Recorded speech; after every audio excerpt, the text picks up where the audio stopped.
اس لیے اس نے گاڑی کی سپیڈ پہلے سے بھی زیادہ کر دی۔ ٹریفک سگنل پر گاڑی رکی تو عبداللطیف بالکل گاڑی کے قریب آ گیا۔ اس نے اندر جھانک کر دیکھا تو ڈرائیور پسینے سے شرابور تھا اور نرس بھی کافی گھبرائی ہوئی تھی۔ عبداللطیف کی چھٹی حس نے کام کیا اور اسے سوچنے پر مجبور کیا کہ کچھ نہ کچھ گڑبڑ ضرور ہے۔ یہ بچی کو اس کے والدین کے پاس تو ہرگز نہیں لے کر جا رہے۔ گاڑی ٹریفک سگنل سے آگے بڑھی تو عبداللطیف بھی گاڑی کے ساتھ ساتھ آگے بڑھا اور پھر اس گاڑی کے سامنے آ گیا۔ ڈرائیور نے موقع کا فائدہ اٹھایا اور گاڑی کو وہیں چھوڑ کر بھاگنا شروع کیا۔ اب اگر عبداللطیف اس ڈرائیور کا پیچھا کرتا ہے تو وہ نرس وہاں سے غائب ہو سکتی تھی، لہٰذا عبداللطیف نے اس ڈرائیور کا ہرگز پیچھا نہ کیا اور اپنی نظریں اس نرس پر ہی مرکوز رکھی۔ وہ نرس کے قریب آیا اور اسے پوچھا کہ یہ بچی کو کہاں لے کر جا رہی ہو، سچ سچ بتاؤ ورنہ مجھ سے برا کوئی نہیں ہوگا۔ نرس رونے لگی اور کہا کہ میری کوئی غلطی نہیں، میں نے کچھ نہیں کیا۔ وہ ایسے باتیں کر رہی تھی جیسے کوئی چوری کر رہی ہو یا پھر بہت بڑا جرم کرنے جا رہی ہو۔ عبداللطیف نے حالات کو بامتے ہوئے اس نرس کو سائڈ پر کیا اور کہا کہ مجھے ساری حقیقت بتاؤ ورنہ ابھی پولیس کو بلاؤں گا۔ نرس نے رو کر کہا کہ خدا را ایسا مت کیجیے گا، میں آپ کو سب بتاتی ہوں۔ میں خود سے کچھ نہیں کر رہی بلکہ میں تو ایک گروپ کا حصہ ہوں اور مجھے اس کام کے لیے مجبور کیا گیا ہے۔ میں اس بچی کو رانی بائی کے پاس لے کر جا رہی ہوں۔ عبداللطیف نے نرس سے پوچھا کہ یہ رانی بائی کون ہے، جس پر نرس نے بتایا کہ وہ نومولود بچیوں کو خریدتی ہے، ان کو پال پوس کر بڑا کرتی ہے، پھر اس کی مرضی ہے کہ وہ بچیوں سے کوئی بھی کام لے۔ کچھ بچیوں کو وہ آگے فروخت کر دیتی ہے جبکہ کچھ کو وہ اپنے پاس رکھ لیتی ہے۔ وہ ایک طوائف ہے جس کے ہاتھ بہت لمبے ہیں اور اس نے بڑے بڑے لوگوں سے تعلقات بنائے رکھے ہیں۔ عبداللطیف یہ سن کر بہت حیران ہوا اور اس نے نرس سے کہا کہ کیا ان بچیوں کے والدین کو اس بات کا پتہ ہے کہ ان کی بچیاں کہاں پہنچائی جاتی ہیں، اور وہ سب جان کر بھی اپنی معصوم بچیوں کو ہسپتال چھوڑ کر کیوں چلے جاتے ہیں؟ نرس نے عبداللطیف کو بتایا کہ وہ بالکل اس بات سے ناواقف ہیں کہ ان کی بچیوں کو کہاں پہنچایا جاتا ہے۔ دراصل کچھ غریب والدین جن کے پہلے بھی کافی بچے ہوتے ہیں اور مہنگائی کے اس دور میں ان کے لیے زیادہ بچے پالنا آسان نہیں، وہ اپنی مرضی سے ہی اپنی بچیوں کو ہسپتال میں چھوڑ کر چلے جاتے ہیں کیونکہ ڈاکٹر صاحب نے باقاعدہ ان کو یہ بتایا ہوا ہوتا ہے اپنی مرضی سے کوئی بچی یہاں چھوڑ کر جائیں تو اس بچی کو یتیم خانے میں منتقل کیا جائے گا جہاں اس کی بہترین پرورش کی جائے گی۔ دراصل والدین کو سبز باغ دکھائے جاتے ہیں اور بچی کو ہسپتال میں چھوڑنے کے ان کو کچھ پیسے بھی دیے جاتے ہیں اور ان کو بتایا جاتا ہے کہ ان کی بچیوں کی یتیم خانے میں بہترین پرورش کی جائے گی جہاں ان کی تعلیم صحت کا خیال رکھا جائے گا، اور جوان ہونے پر یتیم خانے کی انتظامیہ ان بچیوں کو عزت کے ساتھ رخصت بھی کرتی ہے، مگر یہ سب جھوٹی باتیں ہیں۔ ڈاکٹر صاحب اپنے مختلف لوگوں کے ذریعے ان بچیوں کو رانی بائی کے پاس پہنچاتا ہے اور اس کام کے لیے مختلف نرسوں کی مدد بھی لی جاتی ہے۔ نرسیں بیچاری مجبور بھی ہیں کیونکہ ڈاکٹر صاحب کے پاس ان کی ویڈیوز موجود ہوتی ہیں۔ وہ پہلے ان کو اپنے جال میں پھنساتا ہے، پھر ان سے اس طرح کے کام لیتا ہے۔ جیسے جیسے عبداللطیف یہ تمام باتیں سنتا جا رہا تھا، اس کو ایسے محسوس ہو رہا تھا جیسے وہ بے ہوش ہو جائے گا۔ وہ اپنے آپ کو ملامت کر رہا تھا کہ میرے ہوتے ہوئے یہ کام ہو رہا ہے اور مجھے اس کی بھنک تک نہ لگی۔ پچھلے 10 سال سے وہ اسی ہسپتال میں تھا، لیکن یہ کام اتنی چلاکی اور خاموشی سے ہو رہا تھا کہ کسی کو کانو کان خبر بھی نہیں ہوتی تھی، حتیٰ کہ ایک ایسے شخص کو بھی پتہ نہ چل سکا جو روزانہ وارڈز اور کمروں کی صفائی کرتا تھا اور اسی ہسپتال کا حصہ تھا۔ مگر اب اس نے ٹھان لیا تھا کہ وہ یہ مکروہ دھندا بند کروائے گا۔ مجرموں کو سزا ضرور ملے گی۔ حیوان معصوم بچیوں کو پیدا ہونے کے کچھ دن بعد ہی ایک ایسے ماحول میں پہنچا دیتے ہیں جو ایک جہنم سے کم نہیں۔ عبداللطیف نے تمام مجرموں کو کیفر کردار تک پہنچانے کی ٹھان لی۔ اس نے نرس سے کہا کہ اب کیا تم اپنے کیے پر پچھتا رہی ہو اور کیا تم میری مدد کرو گی تاکہ میں ان کو پکڑوا سکوں؟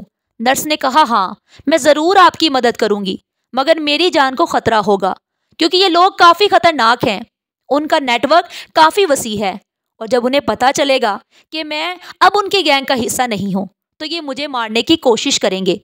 عبداللطیف بچی کو اپنے گھر لایا اور اپنی بیوی کی گود میں ڈال دیا، جبکہ نرس کو بھی بحفاظت اپنے گھر پہنچایا، مگر وہ ابھی آرام سے نہیں بیٹھ سکتا تھا۔ اس نے بہت سے لوگوں کو بے نقاب کرنا تھا۔ اگلے دن وہ نرس کو اپنے ساتھ لیے پولیس اسٹیشن لے گیا اور اس کے بیانات ریکارڈ کروائے۔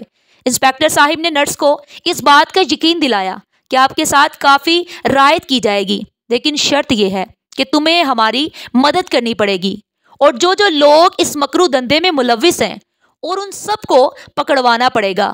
سب سے پہلے پولیس نے اپنے سپاہیوں کی مدد سے اس اسپتال پر چھاپا مارا اور ڈاکٹر سمیت کافی لوگوں کو گرفتار کیا۔ ڈاکٹر صاحب کی اپنی 2 بیٹیاں اور ایک بیٹا تھا۔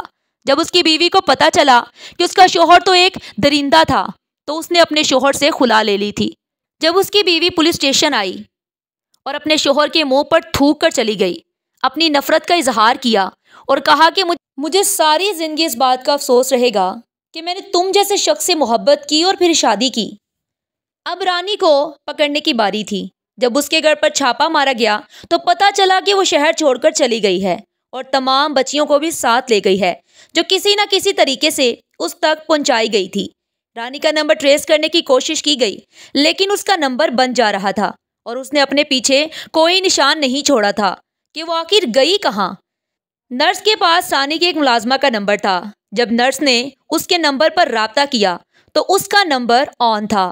پولیس نے اس کی ملازمہ سے رابطہ کیا اور کہا کہ اگر تم ہمارے ساتھ تعاون کرو گی تو ہم بھی اس بات کا وعدہ کرتے ہیں کہ کوئی شخص تجھے کوئی نقصان نہیں پہنچا سکے گا اور گورنمنٹ کی طرف سے تمہیں انعامات بھی دیے جائیں گے۔ ملازمہ نے کہا کہ میں انعامات کی لالچ میں ایسا کچھ بھی نہیں کرنا چاہتی، بس گناہوں کی اس دلدل سے میں نکلنا چاہتی ہوں۔ ملازمہ کی مدد سے رانی کا ٹھکانہ معلوم ہو چکا تھا اور رانی کے ساتھ ساتھ ان لوگوں کو بھی گرفتار کیا گیا جو ہمارے علاقے میں بظاہر تو بڑے معزز بن کر پھرتے تھے، لوگوں کی خدمت کرنے کا جذبہ رکھتے ہیں، لیکن اندر سے وہ شیطان تھے۔ بہت سے لوگ عبداللطیف کی وجہ سے بے نقاب ہو چکے تھے اور سب سے بڑھ کر وہ لوارث بچیاں جو رانی کے اس بتائے گئے ڈیرے سے برآمد ہوئی تھی۔ عبداللطیف کی وجہ سے وہ بچیاں گناہوں کی اس دنیا سے محفوظ رہیں۔ معصوم بچیوں کو آنے والے دنوں کے لیے تیار کیا جا رہا تھا۔ ایسے بدبخت لوگ جو اپنی بیویوں کے ہوتے ہوئے بھی نوجوان لڑکیوں کے عادی تھے۔ جب پیٹ میں حرام کا لقمہ ہو تو اس طرح کے حرام افعال کا انسان عادی ہو ہی جاتا ہے۔ یہی معاملہ ان لوگوں کے ساتھ تھا جو شراب کے نشے میں نوجوان لڑکیوں کا رقص دیکھتے تھے، پہلے ان کو نظروں سے نوچتے تھے، پھر ان کے جسموں کے ساتھ کھیلتے تھے۔ عبداللطیف کو حکومت کی طرف سے بڑے انعام و اکرام سے نوازا گیا، مگر عبداللطیف ایک اعلیٰ ظرف انسان تھا۔ اس نے اس نرس کو فراموش نہ کیا جس کی مدد کے بغیر وہ ایسا نہیں کر سکتا تھا۔ بہت سے لوگ بے نقاب کیے اور پھر ان معصوم بچیوں کو یتیم خانے منتقل کیا گیا۔ اس کے بعد عبداللطیف اس جوڑے کے پاس گیا تھا جو اپنی معصوم بچی کو چھوڑ کر چلے گئے تھے۔ عبداللطیف نے رو کر کہا تھا کہ تم لوگوں نے ایسا کیوں کیا؟ ایک معصوم بچی کو جہنم کی آگ میں جلا کر کیوں چلے گئے؟ وہ دونوں رو رہے تھے اور کہہ رہے تھے کہ ہم نے غربت کے ہاتھوں مجبور ہو کر یہ سب کیا تھا، لیکن ہمیں بتایا گیا تھا کہ آپ کی بیٹی محفوظ ہاتھوں میں ہے اور ان کو یتیم خانے منتقل کیا جائے گا۔ ہمیں نہیں معلوم تھا کہ وہ ظالم انسان ہماری بیٹی کو ایک طوائف کے ہاتھوں بیچ دے گا۔ عبداللطیف نے وہ معصوم بچی ان کے حوالے کی اور بہتے ہوئے آنسوؤں سے کہا، اس کا خیال رکھنا، یہ کلی کہیں مرجھا نہ جائے۔ وہ اپنے آنسو کو چھپانے کی کوشش کر رہا تھا، جبکہ وہ دونوں عبداللطیف کے دل کا حال معلوم کر چکے تھے۔ بچی کی ماں نے عبداللطیف کو آواز دی اور کہا کہ بھائی، میں ایک ماں ہوں اور اس بات کو سمجھتی ہوں کہ آپ کا دل اس بچی کے لیے تڑپ رہا ہے۔ میں ایک ماں ہونے کے ناطے اپنے بھائی کو یہ بچی دے رہی ہوں، اس کا خیال رکھنا، آپ ہی اس کے وارث ہیں۔ عبداللطیف نے اس بچی کو سینے سے لگایا اور اپنے گھر لے آیا۔ عبداللطیف نے اس بچی کا نام صدف رکھا۔ اس کی اپنی کوئی اولاد نہیں تھی، لہٰذا اس نے بچی کو بڑے نازوں سے پالا، محنت مزدوری کر کے صدف کو ہر آسائش فراہم کی۔ صدف سے عبداللطیف کی محبت کا یہ عالم تھا کہ آدھی رات کو ایک بار صدف کو ہلکا سا بخار ہو گیا تھا۔ ساری رات وہ سو نہ سکا، بار بار صدف کا بخار چیک کرتا اور ساری رات مسلح بچھا کر اپنی بچی کی صحت کے لیے دعا کرتا رہا۔ صدف ابھی چھوٹی بچی تھی، وہ اس بات سے ناواقف تھی کہ اس کا باپ اسے کتنی محبت کرتا ہے، مگر وہ جیسے جیسے بڑی ہوئی وہ اپنے آپ کو خوش نصیب سمجھتی تھی کہ اس کا اتنا اچھا باپ ہے جو اسے اتنی محبت کرتا ہے۔ عبداللطیف نے ہسپتال کی وہ جاب چھوڑ دی تھی کیونکہ ہسپتال مکمل طور پر بند ہو چکا تھا، سارا عملہ وہاں سے فارغ ہو گیا تھا اور عبداللطیف اب وہاں جاب نہیں کرنا چاہتا تھا، لہٰذا اس نے کالج میں ایک کینٹین پر جاب کرنا شروع کی۔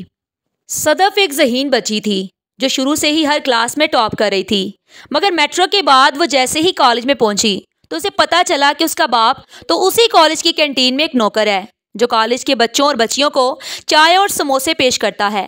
یہ کالج بہت بڑا تھا اور مہنگا بھی تھا، مگر چونکہ میٹرک میں صدف نے اعلیٰ نمبر لیے تھے اور پورے بورڈ میں پہلی پوزیشن حاصل کی تھی، اس لیے اس کالج میں اس کا فری ایڈمیشن ہوا تھا اور ماہانہ وظیفہ بھی ملتا تھا۔ یہاں امیر و کبیر گھرانوں کی لڑکیاں اور لڑکے تعلیم حاصل کر رہے تھے۔ وہ بڑی بڑی گاڑیوں میں ادھر آتے تھے اور صدف ان کو دیکھ کر کافی متاثر ہوئی اور اس کے دل میں بھی اس خواہش نے جنم لیا کہ کاش وہ بھی بڑی سی گاڑی پر آتی، مگر اب اپنے باپ کی وجہ سے بہت پریشان تھی۔ جب اس نے اپنے باپ کو پھٹے پرانے کپڑوں میں دیکھا کہ وہ کالج کی لڑکیوں اور لڑکوں کو چائے اور سموسے پیش کر رہا ہے تو اسے بہت شرمندگی محسوس ہوئی۔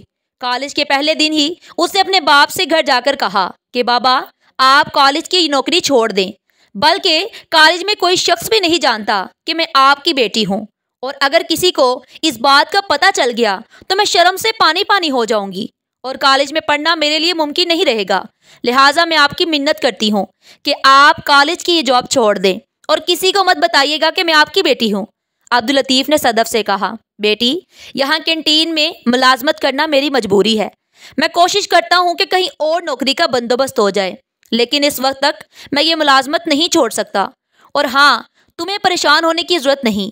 میں تم سے وعدہ کرتا ہوں کہ کسی کو اس بات کا پتہ نہیں چلے گا کہ صدف کا والد کالج کی کینٹین میں ملازم ہے۔ وہ اپنے دوستوں کے ساتھ کینٹین جاتی تھی۔ اس کا والد سر جھکا کر اس کو چائے اور سموسے پیش کرتا تھا اور جلدی جلدی واپس چلا جاتا۔ اس کا بہت دل کرتا تھا کہ وہ اپنی بیٹی کو دیکھے، مگر وہ اس خوف سے اپنی بیٹی کی طرف دیکھتا بھی نہیں تھا کہ کہیں صدف ناراض ہی نہ ہو جائے۔ وہ کسی صورت اپنی بیٹی کی ناراضگی برداشت نہیں کر سکتا تھا۔ ایک دفعہ اس کی بیوی نے عبداللطیف سے کہا کہ آج صدف جب کالج سے واپس آئے گی تو میں اس سے بات ضرور کروں گی اور اسے بتاؤں گی کہ آج وہ جس مقام پر ہے صرف اور صرف آپ کی وجہ سے ہی ہے۔ میں نے کبھی سوچا بھی نہیں تھا کہ وہ ایسا کرے گی۔ عبداللطیف ہاتھ جوڑ کر اپنی بیوی سے یہی کہتا تھا کہ خدارا ایسا مت کرنا، اور خبردار اگر تو نے صدف کو کچھ بتانے کی کوشش کی تو وہ جس طرح ہر کلاس میں اعلیٰ نمبر لیتی آئی ہے اسی طرح مجھے امید ہے کہ اس کالج میں بھی ٹاپ کرے گی۔ ڈاکٹر بننا اس کا سپنا ہے اور انشاءاللہ اس کا یہ سپنا ضرور پورا ہوگا۔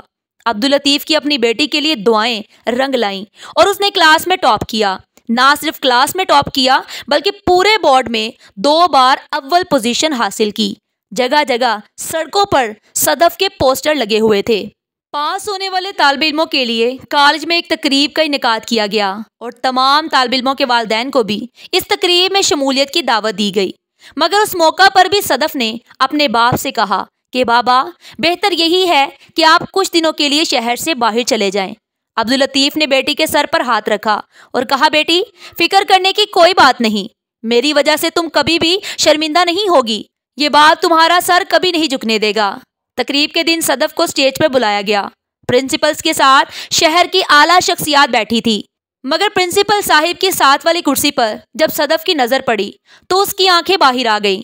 جب اس نے دیکھا کہ پرنسپل صاحب کے ساتھ اس کا باپ بیٹھا ہے، وہ بھی مہمان خصوصی کی حیثیت سے، صدف کو اپنی آنکھوں پر یقین نہیں آ رہا تھا۔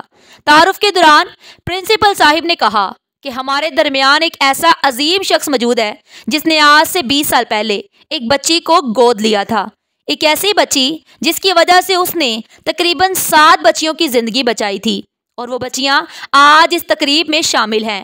یہ وہ شخص ہے جس نے اپنی جان پر کھیل کر ان بچیوں کو عزت والی زندگی دی۔ اور پھر پرنسپل صاحب نے تعارف میں ہی عبداللطیف کا وہ سارا واقعہ بیان کیا جو اس وقت پیش آیا تھا۔ وہ لڑکیاں اب جوان ہو چکی تھی، ایک ایک کر کے وہ عبداللطیف کے سامنے جھک رہی تھی اور عبداللطیف ان کے سر کا بوسہ لے رہا تھا، جبکہ شہر کے معزز لوگ عبداللطیف کے سامنے سلیوٹ کر رہے تھے اور خود پرنسپل صاحب بھی ان کے سامنے جھک کر سلام کر رہا تھا۔ صدف بہت رو رہی تھی۔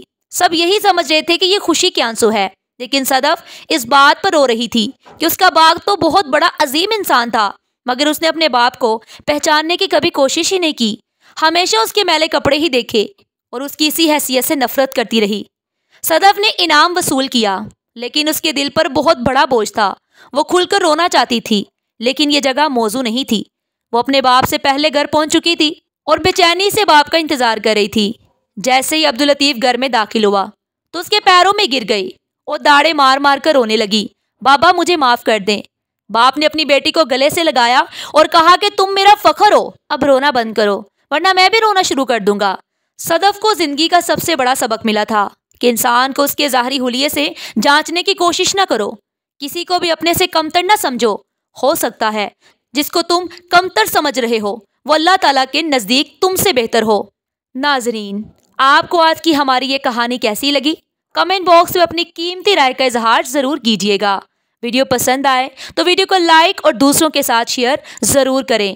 مزید اس طرح کی سبق آموز کہانیاں اور واقعات سننے کے لیے ہمارے چینل ایڈیو پن پوائنٹ کو ضرور سبسکرائب کریں۔ شکریہ۔